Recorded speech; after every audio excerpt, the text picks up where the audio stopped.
老妈和我说好久没有吃韭菜盒子了，那今天必须安排起来。300克普通面粉一分为2，一边用开水和面，另一边用凉水和面。这种半汤面法做出来的韭菜盒子面皮会非常的松软。用筷子搅拌成絮状之后，直接上手给它和成一个光滑的面团，然后给它盖上一个保鲜膜，放在一边静置20分钟。韭菜里边放入2个炒好的鸡蛋碎，加一点点生抽，1勺蚝油，再倒1点香油，先给它搅拌均匀，这样锁住韭菜的水分，不容易出水。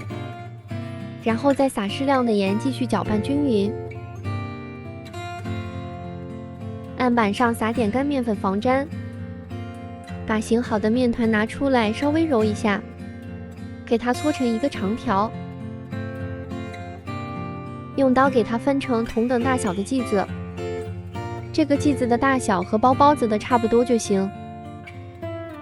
剂子再稍微给它团一下，稍微给它轻轻的按压一下，给它擀成大大的饺子皮，厚度比包子皮稍微薄一点，比饺子皮稍微厚一点。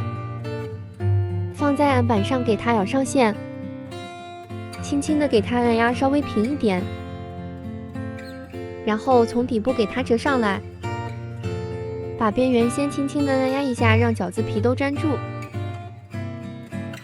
拿起来之后再轻轻的捏紧，防止它露馅。接下来就是把它的花边给折出来，就按照我视频这个手法，一点一点的给它往里边折。折这个花边还是没有任何难度的，很快一个生坯就做好了。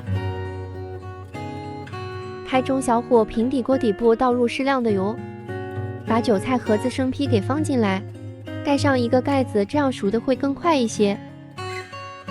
大概4、5分钟，看到底部微微发黄，我们给它翻一个面，继续盖上盖子，把另一面也煎到微微发黄。很快，我们的韭菜盒子就做好了。先切开一个，看看里边怎么样。我放的馅不少，看着还是不错的，做的颜值还是在线的。我们全家人都特别喜欢吃韭菜馅。这个韭菜盒子真的是好香呀！隔着屏幕你们闻到香味了没？是不是也特别想吃？想吃的话你也赶紧试试吧！唯有美食与你不可辜负。